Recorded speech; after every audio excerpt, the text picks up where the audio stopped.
गर्मी में गरीब बेटी की जादुई खास की एसी। ओह, कितनी गर्मी लग रही है। ऊपर से ये टेबल पंखा भी मरमर कर चल रहा है। एसी लगी होती तो मस्त नींद आती।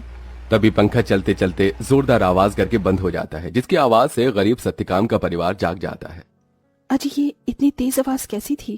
क्या मालूम चंदा, पर ऐसा लगा जैसे कुछ टूट गया। तभी भारती टेबल पंखे को देखती है। पिताजी वो देखो, टेबल पंखा टूट गया। पंखा टूटा देखकर पूरा परिवार दुख जताने लगता है। हे भगवान, ये क्या, एक और परेशानी बढ़ा दी तूने हम गरीबों पर। ये टेबल पंखा ही तो इस गर्मी में हमारा इकलौता सहारा था। अब तो इस गर्मी में हम बेहाल हो जाएंगे। कितना कहता था मैं कि दिन में पंखा बंद रखा करो, सारा दिन तो चलता रहता था। अब दिन रात चलेगा, कोई भी चीज तो खराब तो होगी ही ना। एक एक पाई जोड़ कर लिया था ये पंखा, अब कहां से लाऊंगा तुम्हारे नए पंखे का दाम। इसीलिए तो कहती हूँ पिताजी कि घर में एक एसी लगवा दो, गर्मी भी नहीं लगेगी और नींद भी अच्छी आएगी। ये सुनकर गरीबी से झुंझलाया सत्यकाम अपनी दूसरी बेटी भारती को डांट लगाते हुए बोला, अरे चुप कर तू भारती, तेरा बाप कोई सर्विस वाला थोड़े है जो लाख रुपए महीना कमाता है। जब देखो एसी एसी एसी कहते रहती है। ये एसी सोफा सब अमीरों के घरों में होता है, हम गरीबों की औकात में नहीं है खरीदना। अजी अब जाने भी तो बच्ची है। अब ही चलो सब सो जाओ। आस पड़ोस वाले भी इतनी रात में हम गरीबों के घर में से हल्ला गुल्ला होता सुनेंगे तो क्या कहेंगे। जैसे तैसे सब गर्मी में सो जाते हैं, लेकिन अपने गरीब माँ बाप बहन को गर्मी से बेहाल देखकर वो गरीब बेटी रात भर खुद सो भी नहीं पाई। अरे सुबह हो गई, जल्दी से साफ सफाई कर लेती हूँ, फिर बाबा के लिए चाय भी बनानी है। घर में झाड़ू लगाकर जब वो घर के बाहर आकर देखती है तो आम के पेड़ से पूरे आंगन में पत्ते ही पत्ते बिखरे थे और पेड़ पर फल लगने को थे, जिसे देखकर वो खुश हो गई। अरे वाह, आम के पेड़ पर तो बेर लगने लगे हैं। अच्छा है, थोड़े दिन में आम पक जाएंगे। पिताजी को तो आम के साथ रोटी खाना कितना पसंद है। अगर उन्हें रोज अपनी मनपसंद की सब्जी या फिर मीठे आम मिल जाए तो वो पेट भरकर रोटी खाते हैं। लेकिन इस गरीबी में नमक रोटी और चटनी रोटी खाकर ही गुजारा करना पड़ रहा है। इस घर की बड़ी बेटी होते हुए भी मैं अपने गरीब माँ बाप के लिए कुछ भी नहीं कर पा रही हूँ। मेरे प्यारे आम के पेड़, मैं उनके लिए कुछ करना चाहती हूँ। खास करके भारती की ख्वाहिश है कि हम अपने घर में एसी लगवाएं। सबसे पहले मैं अपनी कमाई से अपने घर में एसी लगवाऊंगी। गीतू रोज ही अपने आंगन में लगे उस आम के पेड़ से अपना सुख दुख बांटती थी। वो पेड़ जैसे उसके परिवार का हिस्सा बन चुका था, क्योंकि गीतू ने 5 साल की उम्र में आम की गुठली बोई थी और हर दिन उसमें खाद पानी डालती, जिससे आज पेड़ इतना विशाल और फलदार था। पेड़ के नीचे हर कुछ दिनों में घास उगाती, जिसे गीतू जुगाड़ लगाकर कभी घास की चटाई तो कभी कालीन बुना करती थी। गीतू, मैं और तेरे पिताजी जमींदार के खेत पर जा रहे हैं काम करने। माँ, आप और पिताजी अपनी खेती खुद क्यों नहीं उगाते? वो जमींदार तो यही चाहता है कि हम गरीब लोग सारी जिंदगी उसकी गुलामी करें। तभी तो धूप में वो आपसे गधों की तरह काम करवाता है और सिर्फ 100 रुपए ही देता है पूरे दिन के। पिताजी, आप ही तो कहते हैं ना कि हम गरीब किसान मिट्टी से सोना उगाते हैं।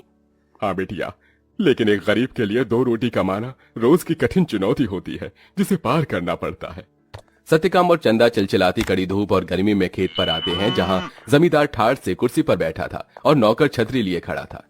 ओहो, बाप रे बाप, कितनी गर्मी है, आग बरस रही है। इतनी गर्मी में तो एसी की ठंडी हवा छोड़ने का मन ही नहीं करता। राम राम मालिक।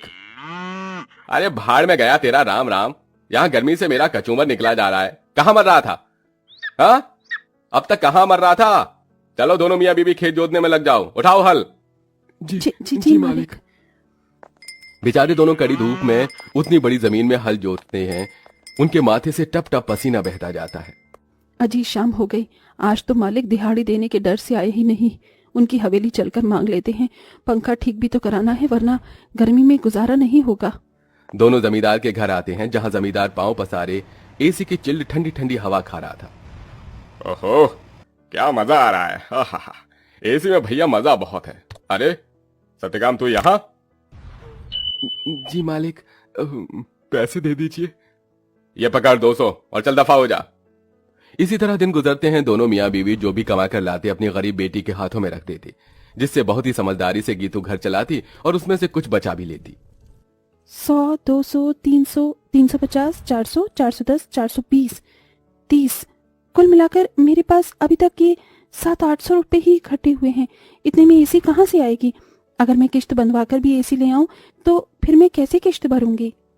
तभी भारती अपनी गरीब बहन गीतू को परेशान देखकर बोली, दीदी, आजकल तो कबाड़ी वालों के पास भी अच्छी अच्छी चीज मिल जाती है।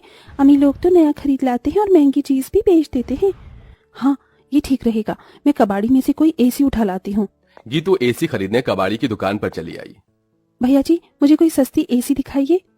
गरीब लड़की लगती है, एक काम करता हूँ, ये खटारा वाली एसी थमा देता। इसे क्या पता इसमें क्या डिफॉल्ट है। ये लो बहन जी, ये एकदम बढ़िया एसी है। ये चलती तो है ना? चलती नहीं दौड़ती है, एकदम धूम मचा देगी ठंडी हवा की। 1000 रुपए की लगेगी, अब जल्दी से ले लो। लेकिन मेरे पास बस 800 ही है।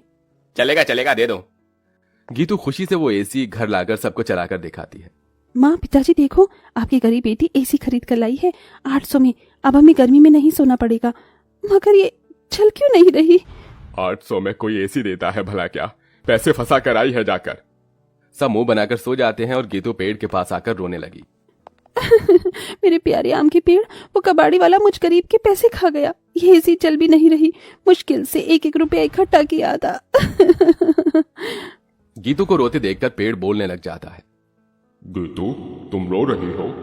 रो मत, मैं तुम्हारी एसी को जादुई एसी बना देता हूँ। क्या सचमुच में ऐसा हो सकता है? तभी पेड़ जादू करता है और जमीन पर ढेर सारे घास उगाते हैं जो बहुत चमक रही थी। गीतू, इस जादुई घास को मैंने अपनी शक्ति से उगाया है। इसे एसी में लगा दो, ये एसी जादुई हो जाएगी। गीतू बिल्कुल वैसा ही करती है। तभी घास का एसी बनकर पूरा होते ही सुनहरी चमक से भरकर चल पड़ता है और पूरे घर को बर्फ के जितना ठंडा कर देता है। माँ पिताजी, भारती देखो, एसी चलने लगी। पूरा गरीब परिवार घास के एसी को चलते देखकर चौंक जाते हैं। अरे देखो चंदा, हमारी बिटिया ने घास की एसी बनाई है। हाँ जी, लेकिन ये घास की एसी कैसे चल रही है? ये एसी कूलर तो बिजली से चलते हैं। तभी जादुई घास एसी के आंख कान मुंह बन जाता है। एसी इठलाकर बोला, क्योंकि मैं जादुई घास का एसी तो हूँ। ये लो, जी भर के खूब ठंडी हवा खाओ। अरे वाह दीदी, क्या धांसू एसी बनाई है। हम गरीबों जैसे घास की एसी है। एसी तो बड़े बड़े अमीरों के घर में भी नहीं होगी। अब हम गर्मी में एसी की ठंडी हवा में सोएंगे। तभी चंदा रोते हुए बोली, बिटिया, अगर दिन भर इस एसी की ठंडक में ही सोते रहेंगे तो कमाएगा कौन? बगैर खून पसीना बहाए पैसे थोड़ी मिलता है। ये कहते हुए चंदा रोने लगती है। तभी जादुई घास एसी में से ठंडी हवा के साथ नोट बरसने लगते हैं। लूट लो, जितने चाहिए लूट लो। देख क्या रही हो? अरे रामा, ये जादुई घास की एसी तो लक्ष्मी मैया का रूप है। चंदा देख, कैसे करारे करारे नोट दे रहा है ये एसी। क्योंकि मैं कोई मामूली एसी नहीं बल्कि जादुई घास का एसी हूँ। मैं तुम्हें हीरे जवाहरात सोना चांदी सब दे सकता हूँ। एसी के इस कथन को सुनकर गीतू ने उसे आजमाया। अगर ऐसा है तो हमें सोने चांदी के सिक्के देकर दिखाओ। तभी एक सुनहरी चमक के साथ जादुई घास एसी में से सोने चांदी के ढेर सारे सिक्कों की बारिश बरसने लगी। तुम तो सच में जादुई एसी हो माँ। अब आपको उस जमींदार की गुलामी करने की जरूरत नहीं। अब हमारे पास जादुई घास का एसी है। दोनों मियाँ बीबी खुशी से फूट फूट कर रोए। चंदा देखो, अब हमें और दुख नहीं काटना पड़ेगा। ना किसी की ये गालियां खाकर गुलामी करनी होगी। ये जादुई घास की एसी हमें बंधुआई से छुटकारा दिलाने आई है हमारे घर। जाओ सत्यकाम, इन सिक्कों से कर्ज चुका दो। सत्यकाम ने जादुई घास एसी से मिले सिक्कों को बेचकर सबका कर्जा भर दिया और उसने पंखा कूलर एसी की अपनी दुकान खोली, जिससे गरीब भी कम दाम पर एसी खरीद सके। उस गरीब बेटी के बनाई जादुई घास एसी ने उसके गरीब परिवार का भाग्य बदल दिया।